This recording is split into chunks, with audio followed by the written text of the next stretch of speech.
Our next speaker is no stranger when it comes to sales and peak performance. He started selling at the young age of 9 and was almost bankrupt twice in his 20s. But that did not deter him from believing in himself.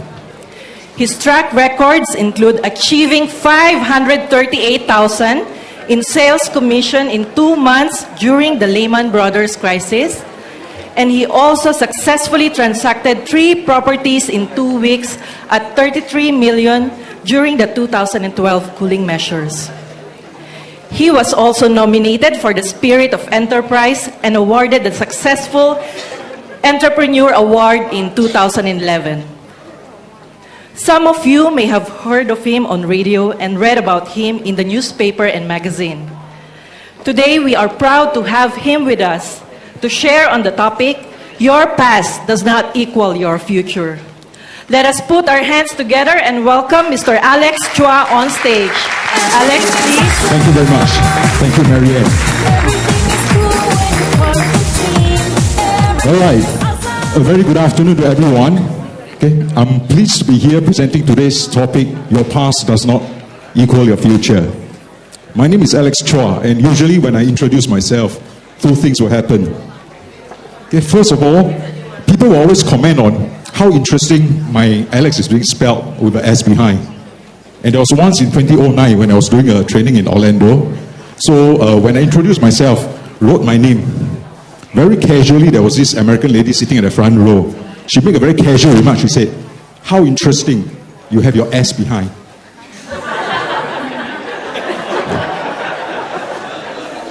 And very spontaneously, another huge American guy from the back shot back.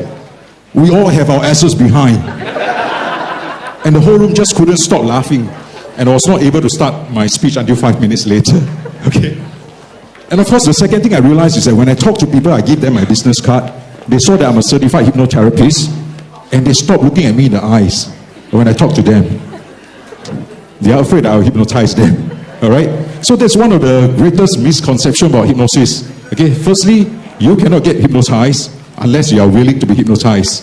Secondly, even if you have gone through hypnosis session, you will still remember what's going on. It's not as if you have gone through some memory loss. All right? By the way, let's see a show of hands. How many of you have done hypnosis before? No one. How many of you would like to experience hypnosis one day? Perhaps today? Well, it's not going to happen. All right? Okay? And, okay, why this topic? Why do I want to talk about this topic? Your past does not equal your future. Okay, for my friends who knows me for more than 20 years, they know that when I started real estate in 1992, I screwed up for almost 10 years. Okay? And I'm always so hung up on the things that I'm not able to achieve. I'm so hung up of, I did this, it failed, I'm not going to do this again. My friends told me, I'm not cut out to be a salesperson. You don't talk to customers, you don't like to talk to people. How do you even be in sales? Even my wife said that. I don't like to talk, how do I become in the sales industry? Okay? So that's the reason why when I learned this concept, how the past does not equal the future, I changed myself, and thereafter all the results changed. And that's the reason why I chose today's topic. All right? And last month when Simon Yeo, our head of training, asked me to talk in today's session, I felt very excited and challenged, you know. Why excited? Excited because for me it's like a way of serving my community, doing community service, okay, in a good way, not as a corrective work order, okay. And also coincidentally, today happens to be my first year at OrangeTee. Thank you very much. I was officially approved on the 21st of August last year. So today makes it a complete cycle, 20th of August. And that's the reason why I'm excited. Okay? Why am I challenged? Challenged because, firstly, it's a 30-minute slot. And our KO Michael Tan complained his is 20 minutes. Okay, but the difference, he get paid, I don't. That's the difference, all right? And secondly, because Chipson Ma, who happens to walk in, also happened to remind me last month, "Wow, you're the first slot after lunch." You know what do they call that? They call that the speaker's graveyard. Sounds very encouraging. Thanks to Chipson Ma. All right. Okay, so in all my presentation, basically, I have 2 rules. Okay, rule number 1: don't believe a word I say. Okay, everything that I say is based on my experience, There's no right, there's no wrong. Whatever worked for me may or may not work for you. Okay, so rule number 1, don't believe the word I say. And rule number 2, if I make sense, just do it. Whatever I say, if I make sense to you, just do it. Okay, because research has shown that in a typical seminar like this, about 70% of the people will sit down here, relax, listen. About 20% will take notes, will ask questions. But the truth is, less than 10% of people will actually take action. And Confucius once said, I hear and I forget. I see and I remember. And when I do it, I understand. And one of my favorite quotes that I always share with a lot of people is, vision without action is illusion. And action without consideration is chaos. So having said what I just said, doesn't mean that you jump into action without thinking. Okay, there's a disclaimer here. You need to think before you take action. All right? Okay, so before I start, can I do a status check and see how much needs to be assessed? Can I invite everyone to stand up? Thank you very much.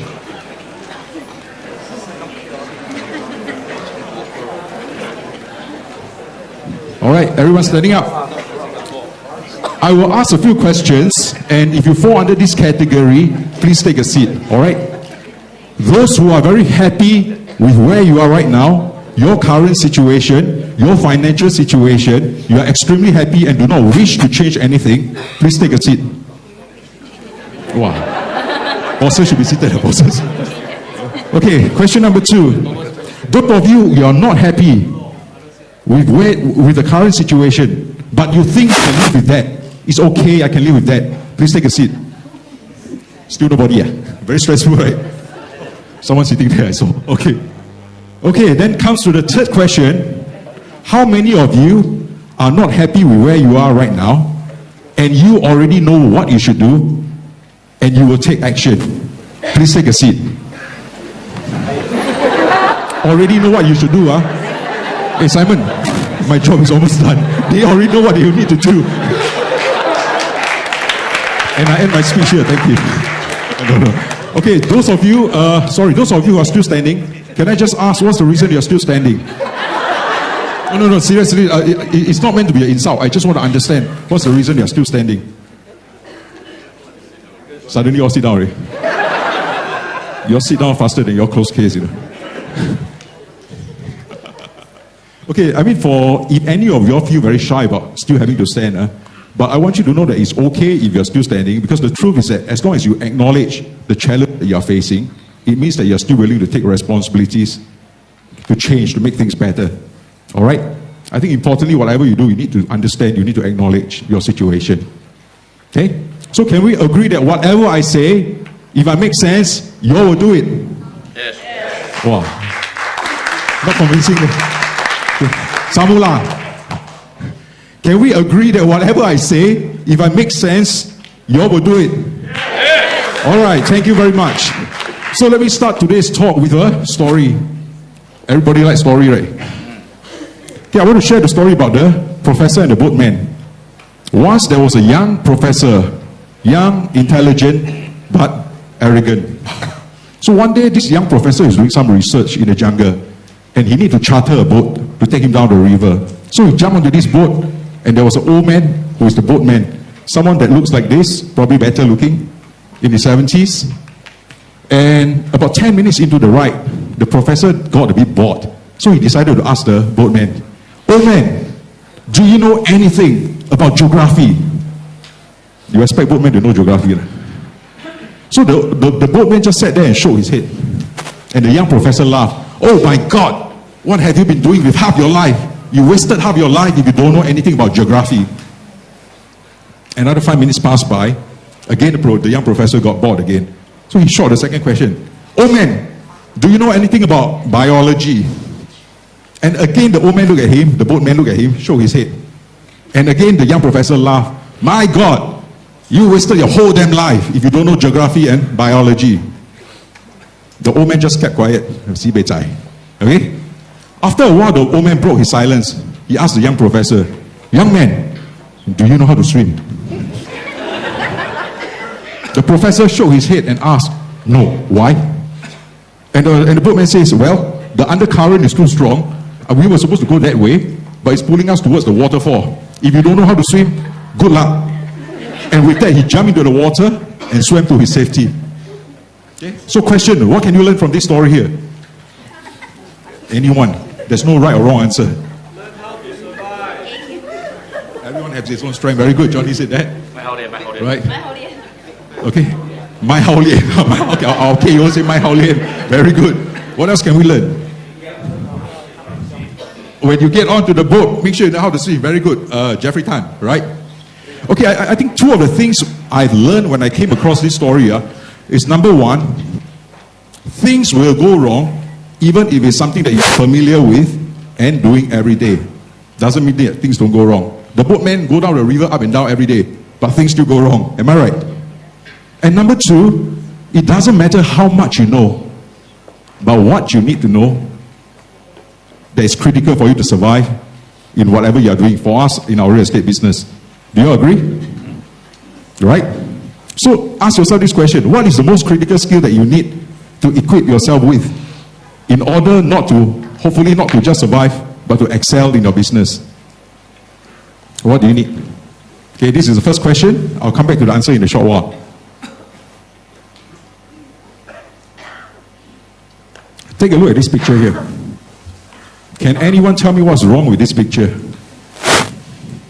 You know, children, they are very innocent, you know. That day when I asked my boy, what's wrong with this picture? He said the elephant bumped his head. There's a baluku there. Okay. Okay, but that is not what I'm referring to. Okay. Can anyone share with us what's wrong with the picture here? Big elephant, small chain. And why is it still there? Right? It is believed that elephants have good memory. Is that good or is that bad? It depends, right? It's good if you do something nice to the elephant and the elephant remembers you.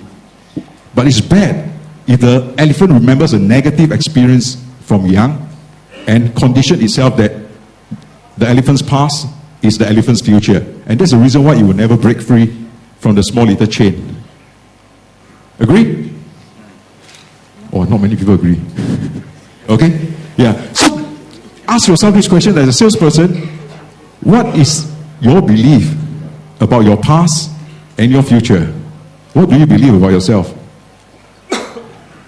Think about it. Alright?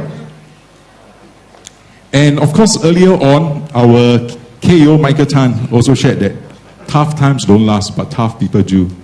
Isn't that true? And he also said, it's easier said than done. Isn't that true? Right? So there are many things in life that you can say, I want to do it, I want to do it. But when it comes to taking action, that's the big challenge. Agree? Yes. Okay, good. So, the next thing I want to ask you is, how many of you all have been in business for many years and very consistent, every year still achieve the type of income that you're achieving? Can I see a show of hands? Or let's use the last 3 years as a gauge. That your income didn't go up, didn't come down, you're still very consistent. I'm not sure if that's good. Okay. One of the things that I realized about our salespeople is that they hung on to their past. In 2008, I happened to explore the sale of one of my property, and I invite 2 top producers to my house, and nobody know I'm an agent one. I'm very low profile one. My picture hardly appear anywhere in the newspaper.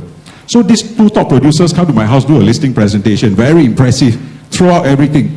Newspaper, magazine, everywhere they are being featured. Very impressive write-ups about themselves. But here's the problem. The write-ups were more than 10 years ago. And they are not doing very well in the recent years because I know they have not changed the way they run their business. Okay? They are still thinking that their past equals their future. And at the same time, I've also met a handful of salespeople struggling for many years. Okay? Every day struggle, but they never gave up. And suddenly when they find a breakthrough, everything else changes and they remain the top 1% in the industry year after year after year. So what's the difference between these 2 group of people? The answer is pretty obvious, right? One is still living in the past, cannot get over it, so hung up on the past. The other one is building their future, okay, creating their destiny. Alright? So what is the most critical skill and resources that you need for your business? That was my first question, if you still remember. Can anyone give a shot? Okay.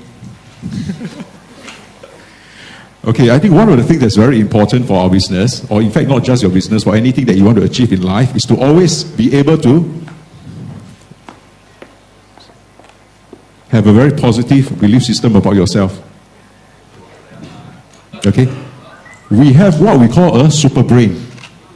And yet, this super brain can work for us or against us. And what is more challenging is that your super brain doesn't come with an operation manual. So you don't know how to use it. And it's not user-friendly. Right?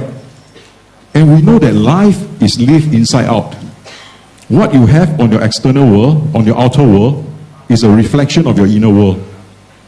So the quality of your thoughts makes a difference in life, what you want to achieve. What you will achieve is the quality of your thoughts.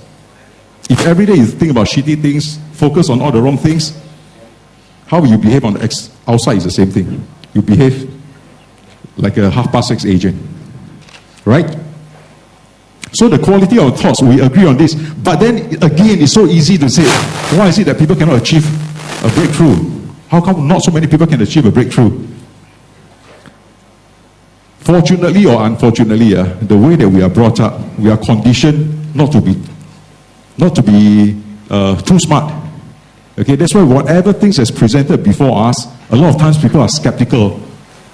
They don't quite believe that this thing is too good. They don't believe what they hear, they don't believe what they see. Okay, even as I am to offer anyone right now $100 to walk on this plank, people are still skeptical, you know. $100 just to walk on this plank. People are still skeptical. Wait. Poor Johnny, come up first. You see, this is just an example to show you how skeptical. You see, kena sabu, right? Okay, this is just to show you an example how skeptical people can be. But let me ask you, is it difficult to walk on this plank? What skills do you need? You just need to know how to move your left and then follow your right and your left and your right, and you know how to see that you're still on the plank, right? Is it difficult to walk on the plank, honestly? Who thinks that they can walk on the plank? Please raise up your hand. Wow, so few people think that. Okay, in actual fact, it's not difficult to walk on this plank, right? But if you were to walk on this plank here, what has changed? That's why I said, Johnny, don't come out first. You'll be in trouble if you come out. Okay. If the same plank is going to be put on top here, what has changed? It's still the same plank. It's still the same skills. Your left leg followed by your right leg, followed by your left leg, followed by your right leg. Nothing changed, right? It's still the same plank. But what has changed? Your environment changed, right? And what happens when environment change?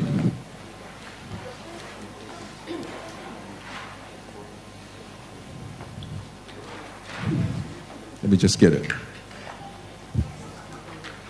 Okay. Earlier on, the thoughts is, yes, I can. Easy, I can walk. The feeling is very confident. $100 should take one. Right. Wow, Johnny. And the action is just walk. Right? The result is $100 richer. After the thoughts change, your can walk become cannot walk. Right? Confident become no confident.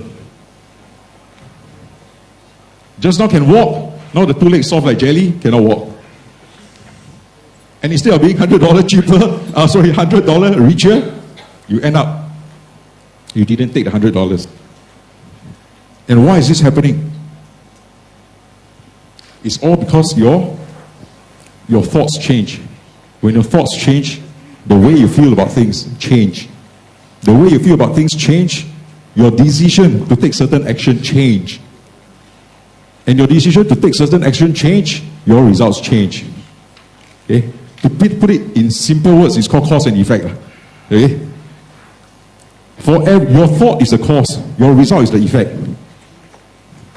And for every action, there is a reaction. Everything you do, something else, there's a reaction. Everything that you don't do, there's also a reaction. Okay? So that's what I meant by cause and effect.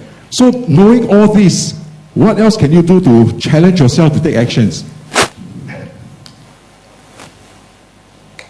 People always say, Alex, you always talk about train the subconscious, very easy. Says train the subconscious, very easy. But how to train something that's not there?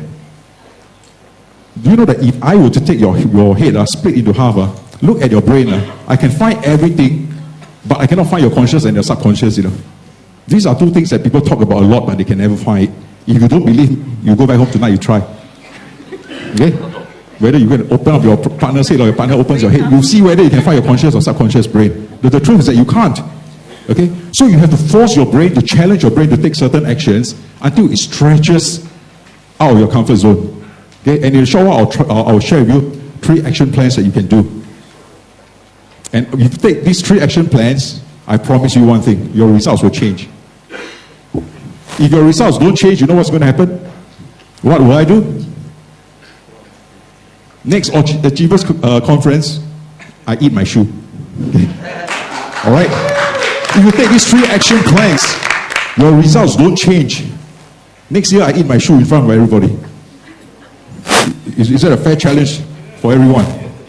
Okay? Great. So, I want you to imagine that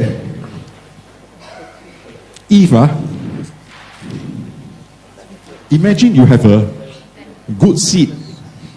You know what's a seed, right? You have a good seed, but in a bad soil. Good seed in a bad soil. Do you think if you throw it here, what are the odds that this seed will grow? Not very good chance, right? This is bad soil, Okay, but if you were to give water, okay, you were to give minerals, you will give fertilizer, what are the chances that this seed will grow? Quite a good chance, am I right? So by the same token, if this bad soil is the environment, CEA not here, right? Okay. If the bad soil is the environment, if they are CEA, if they are PDPA, okay, sure, don't sabo here, next year cannot renew. They are carbon house not here, right? MND, and serious, and there's okay, and they are MAS. This is a bad environment. Can it still grow, right? Can we cut the camera for? This is your bad soil, your bad environment. All the government departments said to say that. Can you still grow as a salesperson? The answer is yes. Just like a plant, it depends on what you focus at. Are you going to focus on all the challenges that you can't change? Or are you going to focus on improving yourself to be a better person? Right? You focus on the things that you can change rather than the things that you can't change. So my first action plan for you is to defy all odds. Okay, this refers to this is a situational challenge. Situation meaning that in case of the environment does not allow you to do certain things, or you feel that very little chance. Everyone throw money. SPH kike, property guru also kike. Right? It is a situational challenge, but do also die. Don't do also die. My advice is to you is defy all odds. Take the challenge, give it a shot, and what you focus becomes your reality. So what you focus on? I give my example. Let's say the ladies, you and your partner, imagine you and your partner went to watch the movie Titanic. After watching Titanic, you keep thinking about Jack, Leonardo DiCaprio. You're thinking about Rose. You feel so romantic. And then you go to the multi-story, you turn around, look at your darling, and ask your darling, just not so romantic, right? Jack says, you jump, I jump there. I jump, will you jump or not? And your partner turn to you and say, you xiao. You want to jump, you go jump yourself. But do you feel angry? The ladies, do you feel angry? The answer is no, because you keep thinking how romantic it is. And even the way your partner scold you, you also think so romantic. The way my darling scold me is so romantic. Right? And guys, you think it's very funny, right? Simon, you think it's very funny, right? Guys don't like to watch so much romantic movies. Okay, we like action-packed, we like horror movie. Okay? So for guys, even for myself, I love horror movies. Okay? So I'll go and watch movie like The Ring. Have you watched The Ring before? Okay? Right? So after watching The Ring, I come out of the cinema, I keep thinking about the movie. Go back home. My wife came out from the shower, sit in front of the mirror, ready for some action. She start combing her hair only. Wham! Who comes into my head? You know. Okay? So what I'm saying is that whatever you focus expands and it becomes scary. So please do not focus on the wrong thing and scare yourself. Alright? Okay, so my first action plan is defy all odds, and next I'm going to share with you one story. There's a story about a young man who aspired to be an actor. Okay, but unfortunately, because during birth there was some complication, they accidentally severed one of his nerve. So he can't talk properly. And he got no expression on his face, on one side of the face. But this young man wants to be an actor.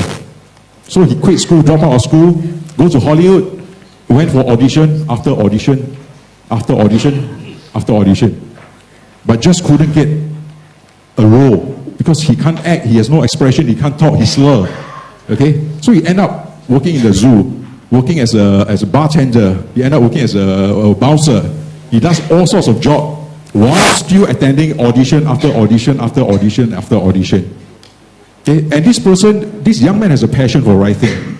So one day he saw a true event on TV that got him so inspired that he started writing. He wrote a script non-stop for 24 hours. It was a fabulous script. So he took this script, go to all the production house and asked them, "Sir, will you make a movie with my script? I want to act in it." They look at the script, nah. Next, "Sir, will you buy my script? I want to act in this movie." He looked at it, said, "Nah." Okay, so this went on and on and on and on and on again for a few months. Finally, someone says, "Wow, this is a good script. I'll pay you $100,000. But the young man said, "No, you can pay me $100,000, but I still want to act in the movie." So the producer told him, No, you are a writer. You can't even speak properly. You slur. And your face has no expression. I will pay you for the script, but you will not be the actor. He said, no deal. Okay, so the deal was called off. The $100,000 he didn't manage to take. This went on and off for a few months. They contact each other. Again, the price was increased to $200,000. It was increased to $300,000. It was increased to $400,000. And yet, the young man just believed he's an actor. Okay, not just a scriptwriter. The people around him were asking you, "Hey, you see, are you crazy? You nuts? Just grab that $400,000. The reason is because he's always so broke at this point of time that he has to sell his dog for $50. $400,000 don't take. Sell his best friend, the dog, for $50. He does it. Finally, the director gave him, "All right, you want to act? Fine. $25,000 for your script and you act. That's it. Take it or leave it." The young man took the opportunity. $25,000, went back to the local liquor store, waited 3 days to buy back his dog for $3,000. Okay, sold for $50, buy back $3,000, and the movie was made. It became a huge success. And then there was a part 2, there was a part 3, there was a part 4. Okay? I'll come to the identity of this person in a short while. And what I want to share with you is that sometimes in life, you have people who are very kind. They try to give you good advice. "Oh, you shouldn't do this, you shouldn't do that." But problem is that if you don't take control of your life, other people took control of your life, things is going to get really messy, you know. So I want you to start believing in yourself and believe that you can achieve much more. And that's my second action plan for you, to challenge all beliefs. When people say you can't, when the market also says you can't, nobody's buying, I want to challenge your belief. All right? Okay, quiz. Anyone can guess who's the person? Who's the actor? Wait, I haven't offered a prize, you know. You give the answer so quickly. Correct answer gets a prize. You can bring this plank back after this. Okay, the person is none other than Sylvester Stallone, right? He has gone through a lot. Those of you, if you're familiar with what he has gone through, he has actually gone through a lot. Okay, of course, nowadays you look at all the Hollywood stars, a lot of money, a lot of problems, a lot of drugs. Okay, but you don't see how hard. But sometimes it's really strange that they took so much time to build up to become what they are today, but they just mess it up. Agree? Okay, anyway, this person is Sylvester Stallone. So next, I will give you your action plan number 3. Again, I'll share another story. For many years, no one believed that 1 mile can be achieved in under 4 minutes. 1 mile is 1,609 meters. 1609 meters. Okay, until May 1954, Sir Roger Bannister accomplished that. Okay, remember, 100 over years, no one can accomplish 1 mile in under 4 minutes. Until 1954, Sir Roger Bannister accomplished that. How long did his record stood? Anyone knows? 46 days. 46 days. That's how long his record stood. And to date, more than 1,000 people have accomplished a mile in under 4 minutes. But in the past, people don't believe that. You see, the thing about sportsmen, about athletes is they always set very high standards. They train very hard to be number one. Look at people like Muhammad Ali, Andre Agassi, Tiger Woods, David Beckham. Do you think they train very hard to be number one? Or do they aim to be number two? Number one, right? Look at the World Cup, for example. Who even remember who came in second in 2002, 2006, or even 2010? Anyone remember who came second? Not many. My guess is not many of you remember who's second, you know. So in the athletic world, a lot of people aim to be number one. Does that apply to everyone in sales? The answer is no. Sadly, the answer is no. I spoke to salespeople that I noticed they cut down the advertisements, you know. I say, hey, why you cut down all the advertisements?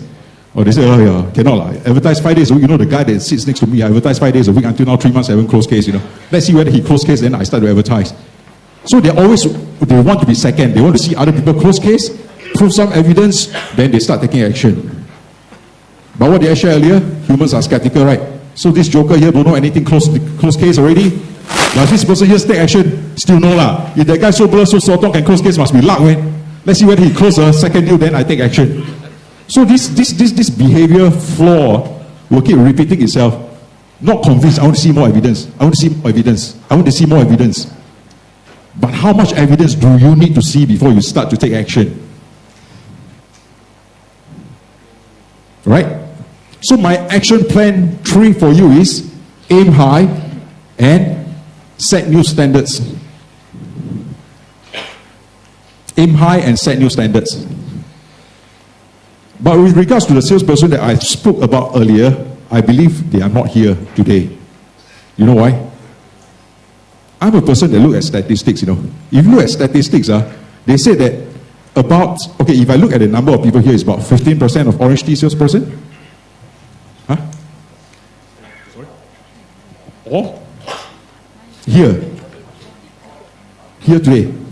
Or OrangeTee agents, right? So I believe that there's about 15% of you here. Like. So the question is, where are the other 85%? Right? And out of this 15% here, like I mentioned, a good chance is that 10% of you will take action. So you take that 10% divided by the OrangeTee number of agents, it works out to 1 to 2%. Okay, so that is the actual number of people who are destined to succeed because they take action. Right?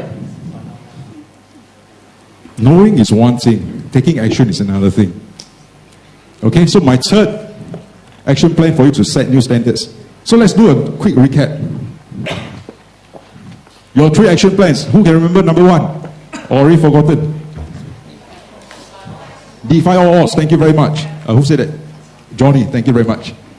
Number 2? Challenge all belief. Challenge all belief.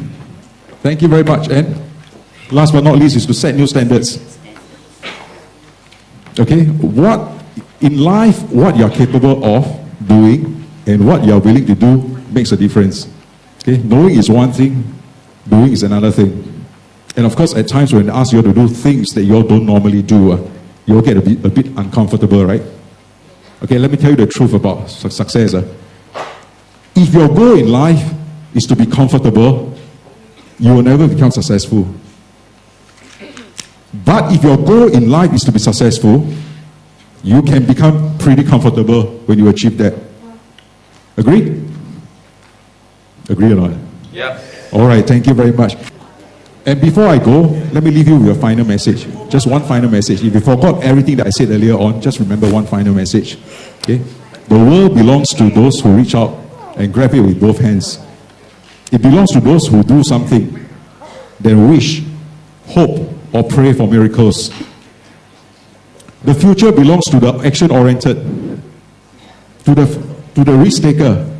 And the truth in life is there's no such thing as security, only opportunities. If you seek for opportunities, you'll find security. If you seek for securities, you end up with neither opportunities nor securities. And with that, I end today's presentation. Thank you very much. And I hope I served you in some way. Thank you.